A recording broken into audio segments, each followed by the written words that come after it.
Hey,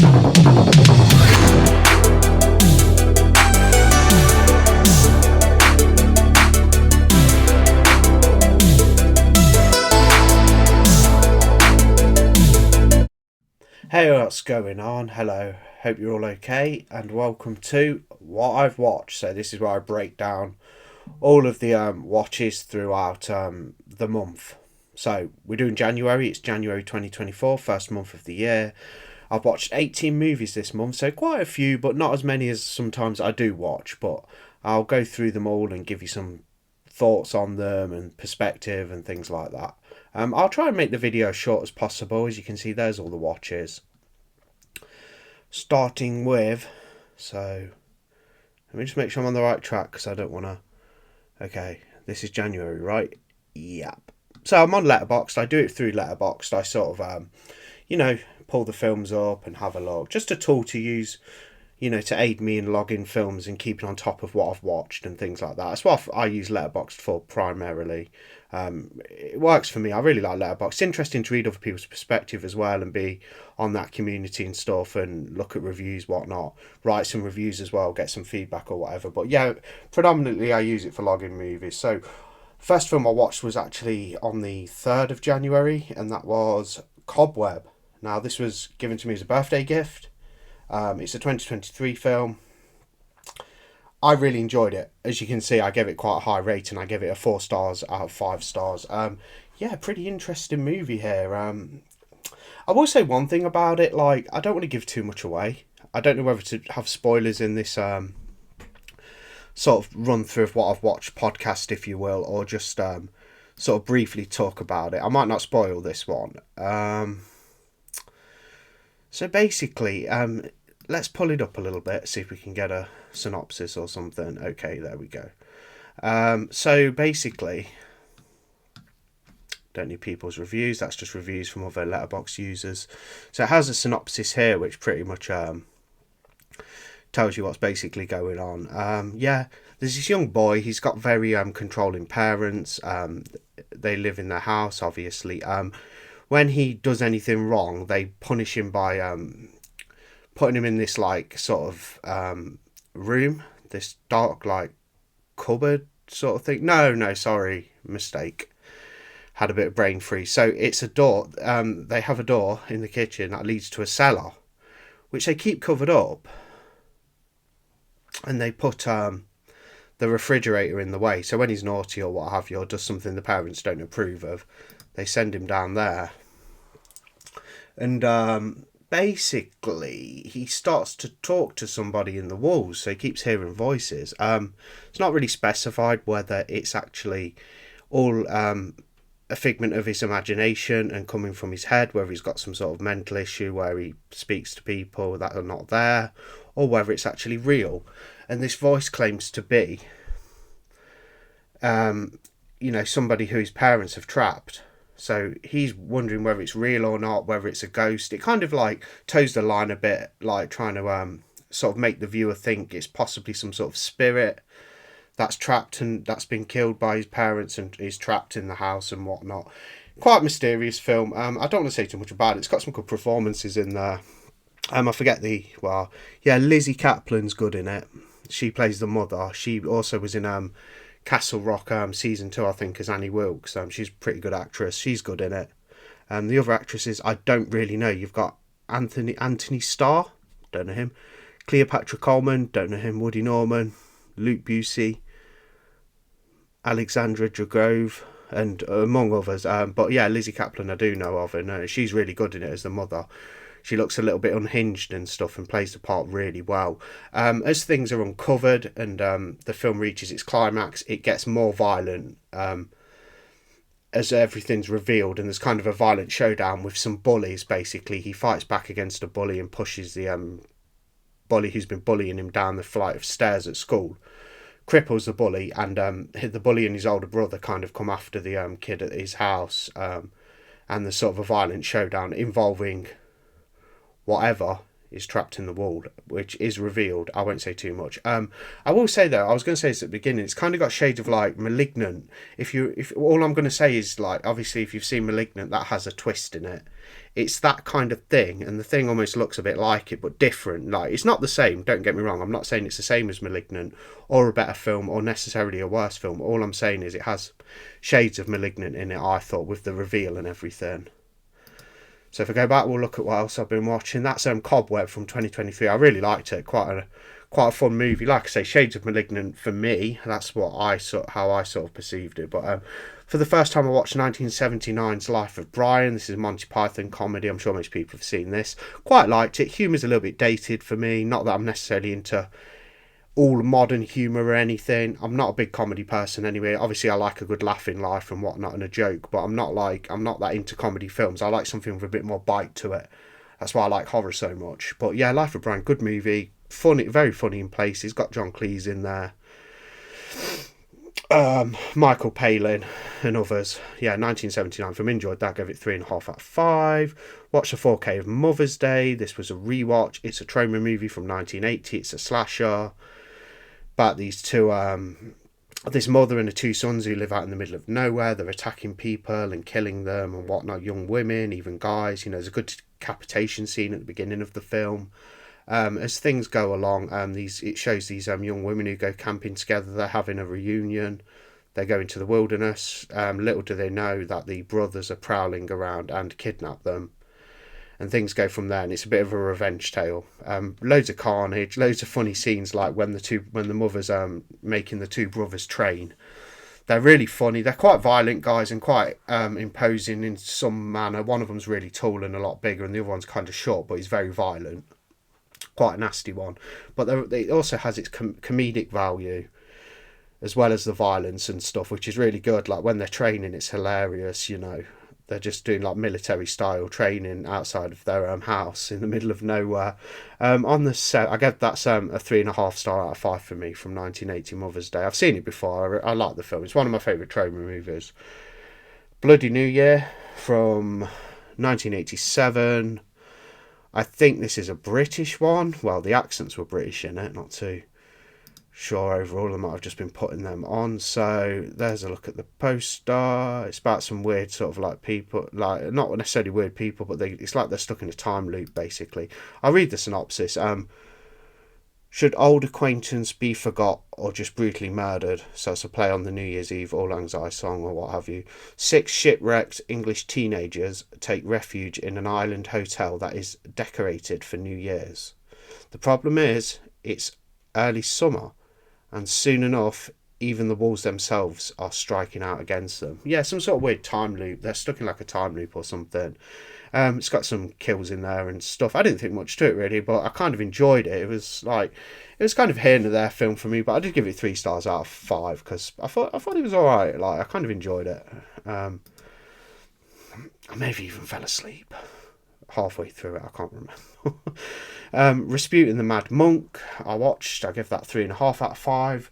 That's from 1966 and stars Christopher Lee. Now, starts off really interesting. He basically cures he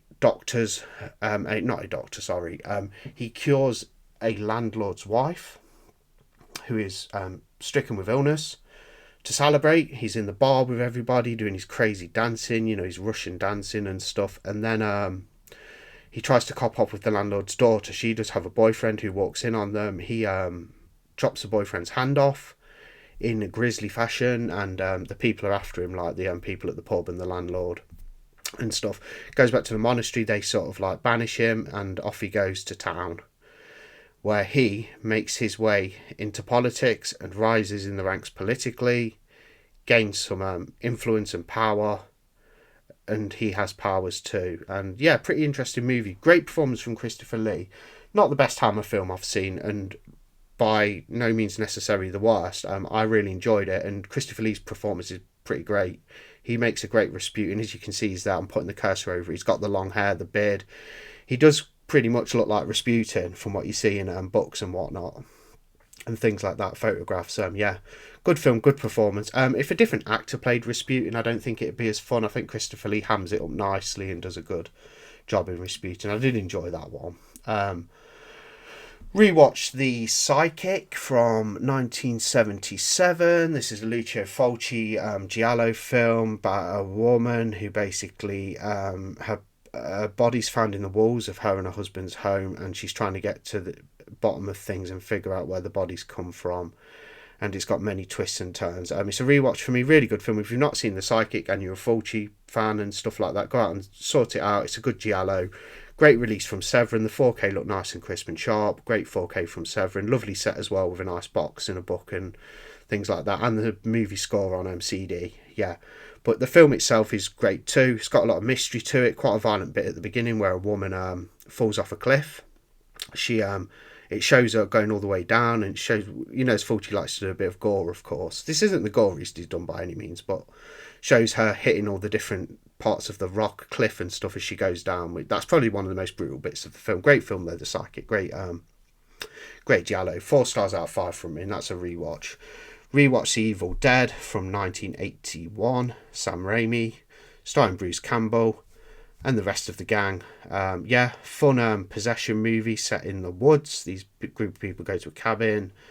They find the Book of the Dead, the Necronomicon, and they unleash the Deadites, who basically possess people and turn them into disfigured, horrible, possessed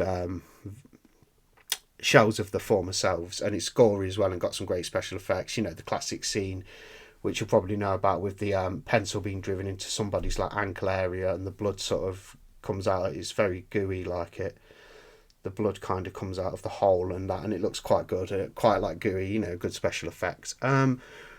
That was a rewatch. Gave that 4.5 out of 5. It's a classic. Nearly 5 stars. Evil Dead, just a little bit off the mark, for me, but brilliant. The best in the franchise as well, I think.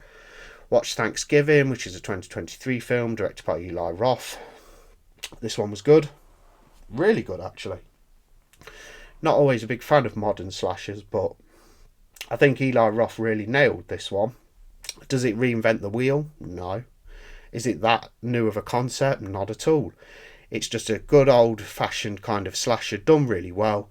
Great kills, over-the-top kills, some fantastic kills in there. It's gory. The characters, some of them are likeable. Like the main girl, she's pretty good. She's all right.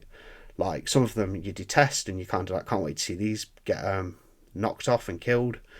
And it's got that going for it, and as well as it looks really nice, it's got a polished look to it. Maybe they could have made it not so, a bit more gritty looking, but it's because it looks quite polished. But it's really good. Like I say, great kills, good story, good twist, couple of twists in there. Nothing you probably wouldn't see coming. I'll admit I didn't see the reveal of the killer coming. I didn't identify who the killer would be. I actually thought it'd be somebody else, and it wasn't. So I was sort of pleasantly surprised by the killer reveal at the end. Although I would imagine some people would guess it. I just got into the film that much and enjoyed it. The carnage and the crazy fun. I didn't really focus on who the killer was going to be. I sort of thought, it could be one of two people, and I was kind of off. I didn't come even close, and it was good. I like films to do that to me. I don't want it to be predictable. I'm not bothered about predicting film. I want it to be unpredictable and great. The opening scene's brilliant. It's Black Friday, and this is the catalyst that basically for the killer starting to do what he does 1 year later. I'm not going to say too much, but it's really good. The Black Friday scene, it's there's a big shopping store, big superstore, kind of likened to a Walmart or what have you, or perhaps like an Asda, what we have over here, like an Asda or something, which Walmart actually owns, or a Tesco or something. It's like that. People are cute. There's a huge crowd of people. It's massive, and they're all baying for blood basically because they can't wait to get into the store and get Black Friday deals. It's utterly ridiculous what happens.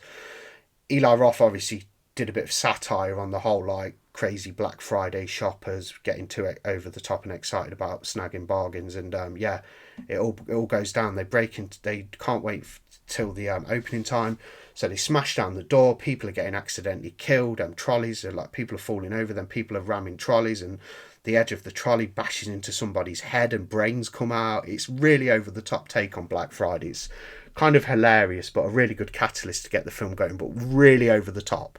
You almost think you're in for a comedy. It's that over the top. It's like a gory comedy.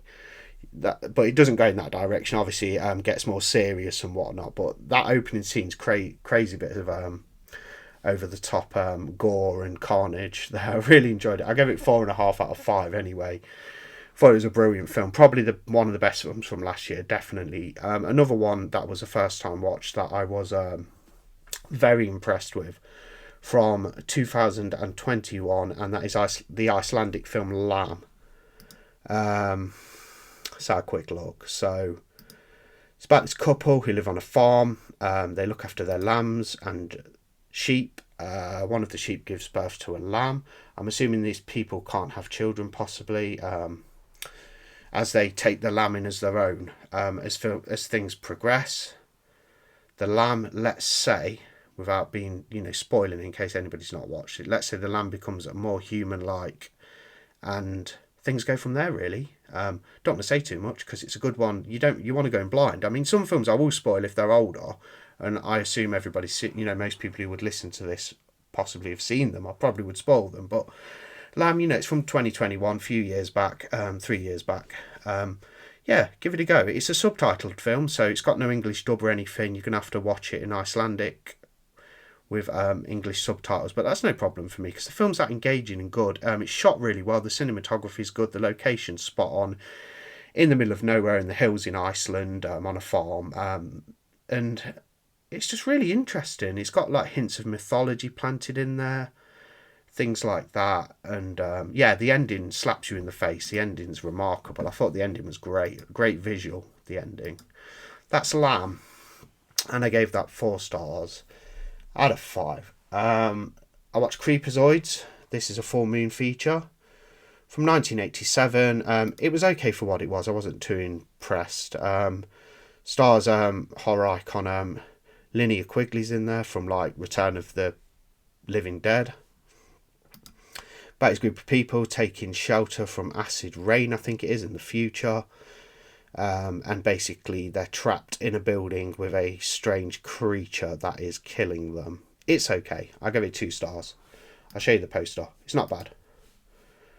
It is what it is. I have the film on Blu-ray, and it isn't one I'd sell. I'd keep it because it's a bit of fun, but I wasn't overly into it. It wasn't even that good for a bad movie, so bad it's good. It was just kind of bad, but it had its qualities, I guess. I watched The Spider Labyrinth from 1988, Italian film. Gave it 3.5 stars out of 5. Really enjoyed this. Some people kept saying it looks very Lovecraftian, and people who had seen it said it's very Lovecraftian. I didn't know anything about it. It definitely does have its Lovecraftian influences in there with the kind of creatures and whatnot. Yeah, quite a good film. It's about this scientist. Does he go to Italy? Let's have a look. Bruno Presser tries to Budapest. So he goes to Budapest to locate a lost colleague. Once there, he gets tangled up in a supernatural mystery. So yeah, as you can guess, it's called Spider Labyrinth. It's about it's wild blurring, things cross over from reality into the sort of non-existence. Where it's kind of weird and out there. Basically, the lines are blurred between reality and imagination. You've got this creature, you've got this guy trying to uncover things. It's got a really good ending. That's quite oh, what, really? Bit of a twist there. Really enjoyable. I liked it. It does need me to watch it again. It warrants a rewatch because I watched it really late at night, and I was a little tired, but it's very fun. Lovecraftian influences, pretty good acting, good cast. It's an Italian horror, so it has that going for it as well from the 80s. Give it 3.5 out of 5. Enjoyed that one. Got the Severin release as well. Really nice release. Watched it on 4K. We live in a great time, really, from collecting discs, physical media and Blu-rays, DVDs, 4Ks, because to get a lost film like Spider Labyrinth on 4K is brilliant. It was an upgrade for me. I don't even know if this film actually had a Blu-ray in any regions. It may have done, but I don't even know if it did. And I've never had a DVD, and I've never seen it on TV, and I've never seen it showing on TV back in the day when it was more culturally relevant to sort of sit and watch scheduled TV. So I've never even really heard of it apart from when it got released by Severin, so I picked up the 4K. So remarkable times we live in, we can watch a film like that on 4K. So we're getting up there now towards the end. On the 22nd, I watched When Evil Lurks. This was supposed to be one of the best horror films according to a lot of genre fans from last year. Obviously, it's a 2023 film. It's kind of an infection movie. It's like this sort of like infection spreading and possessing people. These farmers come across a guy who's like, it's set in Argentina, I think. I believe the native language for the film is Argentinian. Obviously, it has English subs, no dub, so I had to subtitle it, as I don't speak Argentinian or Spanish or whatever it is. Do they speak Spanish? I don't know. Now I feel stupid. Let's have a quick look. So we have, there's no point in praying. Residents of a small rural town discover that a demon is about to be born among them. They desperately try to escape before the evil is born, but it may be too late. So it's kind of an on-the-road movie. They're kind of like travelling, trying to escape this demon, but it keeps possesses members of this guy's family. And, very gory, got some gore in there, some sort of realistic-looking violence and stuff. Trying to get so the language is Spanish. I assume, Argentinians speak Spanish, do they? Or some of them. I don't really know, so... Yeah, it was Spanish, the language. I've just had a look, but made in Argentinian and USA production. Yeah, quite enjoyed it. Saw it on Shudder. It's one of these Shudder exclusives, originals or whatever. I liked it. 3 stars out of 5. I didn't think it was quite as good as I thought it would be, and it had a lot of hype behind it. So I was expecting something perhaps a little bit, for me, more original, but I'm not saying it wasn't unoriginal. It was quite original in some ways, but the concept's kind of familiar, with a virus spreading or a possession thing going in people and mutating them and stuff. Familiar ground with When Evil Lurks, but in no way a bad film. It's a good film. Go out, watch it if you haven't seen it. It's one of the better ones from last year, definitely. And there's my thoughts and review in a bit more detail on the channel for When Evil Lurks. So there is that on the channel if you want to have a look. Go back, have a look, find it, sort it out. The Horrible Dr. Hitchcock, got the Blu-ray, the Radiance Films Blu-ray, 1962 film. Italian Gothic horror, pretty good, quite liked it. 3 stars out of 5. It's about the Horrible Dr. Hitchcock. That's all I can be bothered to say, but I did like it. Reminds me of some Hammer films, with a bit of Italian flair, if you will. So, picked up the Prophecy 4K set, the trilogy, in November, I think it was, when Vinegar Syndrome announced it and did their Black Friday sale. Picked that up. It's got 3 films in it. Apparently there's a 4th film. That's really bad. I haven't got that. I've just got the first 3. So I thought, it's time to watch The Prophecy. I've not got to it yet. And I will say, I really enjoyed this film. Very, very, very good concept. Basically about fallen angels of sort of in a kind of war and a disagreement with God, because God has started to love man more. So the angels are kind of pissed. They're pissed off about that. It also has the devil in there, played by, is it Viggo Mortensen? He plays the devil, Satan. He's not in the film too much. He kind of just pops in now and then to say hello. But very good. Majority of the film, it does start out in the city, but we kind of go to the desert in the middle of nowhere, where this girl has an soul hidden inside her by one of the angels. When the angel Gabriel comes to Earth, played by Christopher Walken magnificently, he's the best thing about the film. The film's very good anyway, and the narrative's good, but Christopher Walken makes it. Great actor as well. He really absorbs that role, and he's just fantastic to watch as Gabriel. He's a bad guy. He's mad. He wants to find this soul that's trapped in this young girl, and he'll do anything to find it, and he's going to tear it out of her, basically. He'll tear her limb from limb if he has to get hold of this soul for the deeds he wants to use it for. His acting is superb. He's got all the best lines. His lines are fantastic. Some great quotes in there. If you watch it, or you have watched it, you'll know what I mean. It's from 1995. I'd never really heard of this until Vinegar Syndrome announced it. So it's one, I'm not that well versed in 90s horror. Kind of a 90s kid, grew up in the 90s, but I only sort of know the big ones like Scream and stuff and things like that, and some other stuff as well, through being a collector and getting collecting labels like Vinegar Syndrome and stuff, I've come across some great 90s horror, like Ticks was brilliant, that was amazing. You got the Ice Cream Man 2, and you've got the big hitters like Scream and stuff, and things like I Know What You Did Last Summer that were really popular at the time. I sort of remember those, but there is some great little hidden gems from the 90s.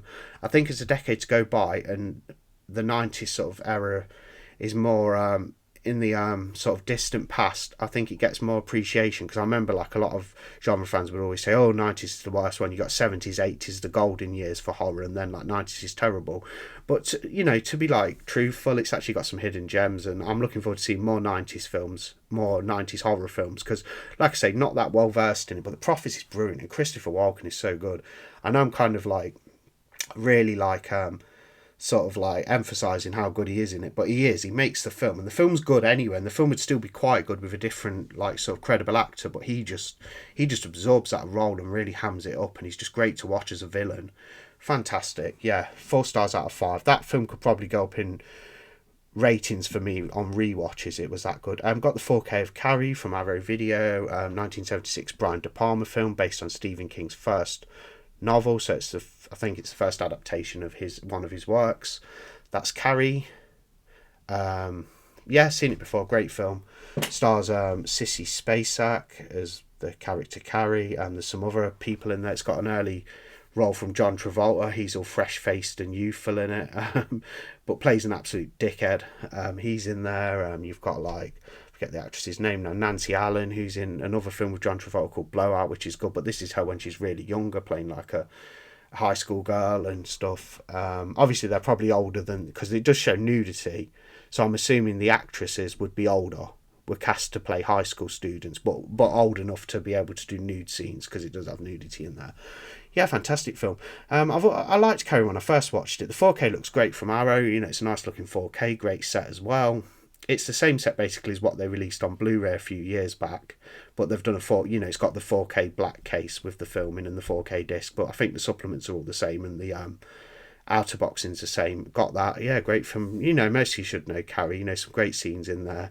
She gets bullied so harshly, like you don't even feel sorry for all the sort of bastard high school people, like when they're getting taken out by her. At the climax of the film, where she's obviously been drenched in blood as a prank, she uses her telekinetic powers to just raise hell basically, and just like you got people being crushed, and the building gets set on fire, and the doors have been slammed shut by her powers, and she's so pissed off. And it does that kind of shot where you see them, where it's kind of like a split screen, you see Carrie's eyes and they're all wide and bug-eyed and crazy, and everybody, and it shows the other people like screaming and running for their lives, and you know what, they had it coming, and I feel more sorry for Carrie. The bastards deserved it, so that's what I get out of that film. It's a great film. I know it's only a film, but she gets bullied that harshly. I know she is weird, like, don't get me wrong, the character of Carrie, she's a really weird character, she's really strange, but the bullies are just that relentless. It's like, you kind of had it coming, like, But yeah, it's got a great like little final scene as well. You'll know what I mean if you've seen it. It's good.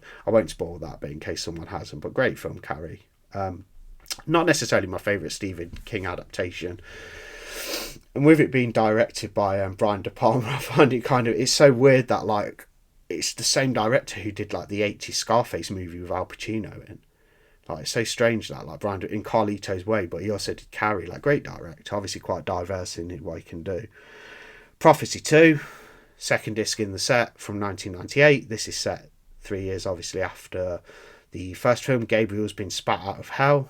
The devil doesn't want him. See you later, Gabriel. He's back on Earth.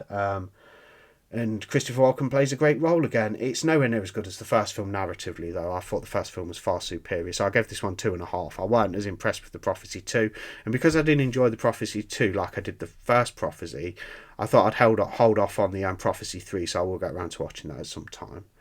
On to the final two now, and they are both first-time watches. So, on the 29th, I watched High Tension, also known as Switchblade Romance, French extreme film from 2003, directed by Alexander Aja, who also did the Hills Have Eyes remake in 2006. I can remember that film kind of being released because I was in hospital for a while, and then I was reading a magazine and I was like, whoa, the Hills Have Eyes is being remade, this looks really cool. And then obviously months later I got hold of the DVD and really loved it. And anyway, same director. Yeah, really extreme film, and it's kind of the violence, like as I said, I've said before about High Tension. It's like, recently over the past couple of days, as I've said before. But anyway, I'm into like over the top wacky violence that couldn't really be real, so I don't mind it being so like outrageous. But this film, the violence looks so realistic, it's really hard to watch and gritty, and it kind of, you're grinding your teeth and cringing at some of the stuff in High Tension. Great twist in there though, really good kind of weird like sort of take on the whole, like I won't spoil it, but because it's just come out on a great Blu-ray edition. 4K editions have just come out from Second Sight, so I assume a lot of people might be grabbing them or got them and not got around to watching them, so I won't spoil the twist and stuff. But I will say it's kind of got that, it's got a really good like take on the whole like split personality disorder thing, if you will. And yeah, it's a good, really good film. Go with 4 stars out of 5. Really good pickup that was.